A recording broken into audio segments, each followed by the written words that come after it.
دجال کے بارے میں بہت سارے حدیث ہیں، لیکن ایک حدیث میں ہمیں دجال کی ایگزیکٹ لوکیشن کے بارے میں بہت سارے ہنٹس دیے گئے ہیں، اور یہ حدیث ہم سب نے بار بار سنی ہوئی ہے کہ ایک دن بھری محفل میں رسول اللہ صلی اللہ علیہ وسلم کے پاس ایک عیسائی آیا اور اس نے اسلام قبول کر کے اپنا واقعہ سنایا کہ میں اور کچھ لوگ عرب سے مشرق کی طرف روانہ ہوئے، ہم ابھی راستے میں ہی تھے کہ اچانک سمندر کا موسم بدل گیا اور ہماری کشتی اپنے راستے سے بھٹک گئی۔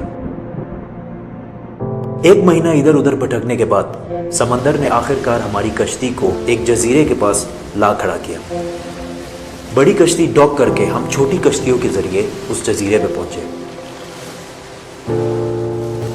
اور وہاں ہماری ملاقات ایک عجیب قسم کے مخلوق سے ہوئی جو بالکل کالا اور جسم پر بہت زیادہ بال تھے اس کے، اور اس نے اپنا نام جساسا بتایا۔ ہم نے اس سے پوچھا تم کیا چیز ہو، کیا مخلوق ہو؟ اس نے بولا مجھے چھوڑو، وہ ادھر ایک مندر ہے، ادھر جاؤ، وہاں ایک شخص تمہارا بہت شدت سے انتظار کر رہا ہے۔ اندر ہم نے ایک شخص کو زنجیر میں بندھا ہوا دیکھا اور اس نے ہم سے 3 سوال پوچھے کہ مجھے بیسان کے درختوں کے بارے میں بتاؤ، کیا اس میں کوئی فروٹ پھل وغیرہ ہے؟ ہم نے کہا بالکل وہاں بہت فروٹس پھل وغیرہ ہے۔ اس نے کہا بہت جلد وہاں کچھ بھی نہیں ہوگا۔ پھر اس نے پوچھا مجھے لیک آف تبریہ کے بارے میں بتاؤ، کیا اس میں پانی ہے یا نہیں ہے؟ ہم نے کہا وہاں بہت پانی پڑا ہوگا۔ اس نے کہا بہت جلد یہ بھی خشک ہو جائے گا۔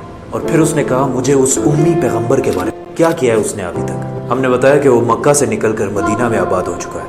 اس نے کہا کیا واقعی وہ یثرب مدینہ آ چکا ہے؟ یہ کہتے ہی اس نے کہا کہ اب میں بتاتا ہوں کہ میں کون ہوں، میں ہوں دجال، اور بہت جلد میں اپنے قید سے آزاد ہو جاؤں گا اور تمام علاقوں میں جاؤں گا سوائے مدینہ یعنی یثرب کے۔ رسول اللہ صلی اللہ علیہ وسلم نے تمام لوگوں کو مخاطب کر کے کہا اے لوگو، یہ ہے یثرب مدینہ۔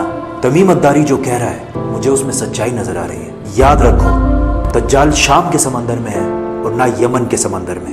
اور اپنے ہاتھ سے مشرق کی طرف اشارہ کر کے کہا دجال مشرق میں ہے، دجال مشرق میں ہے، مشرق میں ہے۔ اب سمپل سی بات ہے، ایز وی نو کہ مشرق کی طرف سفر کے بعد ان کی کشتی ایک جزیرے پہ رکی تھی۔ So let's just find out all the islands east of Medina۔ مدینہ کے ایسٹ میں there's the famous Arabian Sea، اور اس میں مینلی 4 جزیرے پائے جاتے ہیں: Lakshadweep island in India, Socotra island in Yemen, Masirah island in Oman, and Astola in Pakistan. حدیث میں کلیئرلی فرمایا گیا ہے کہ دجال یمن کے سمندر میں نہیں ہوگا، تو یہ 2 آئلینڈز تو نکل گئے۔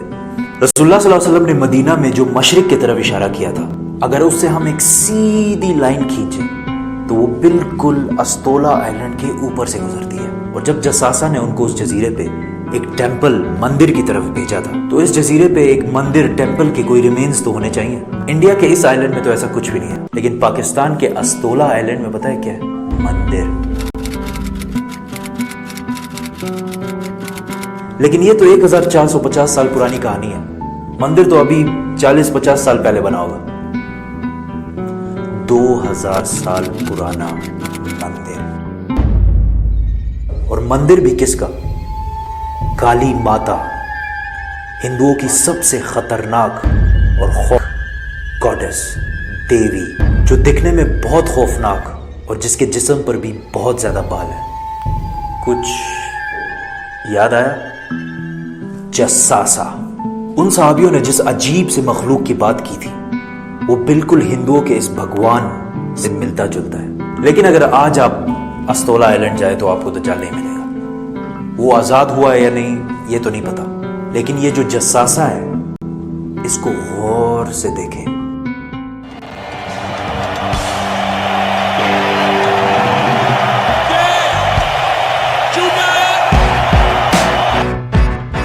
نائنٹین 70 کے امریکن میوزک انڈسٹری کے سب سے بڑے بینڈز میں سے ایک بینڈ رولنگ سٹونز ہے۔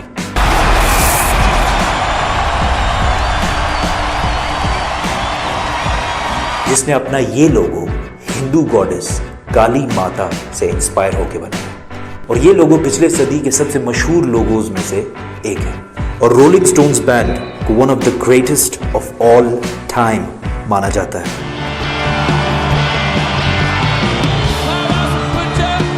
ون وے اور دی ادر، دجال کے جزیرے والے جساسا کا پوری دنیا کے میوزک انڈسٹری اور فلم انڈسٹری کو شیپ کرنے میں بہت بڑا ہاتھ ہے۔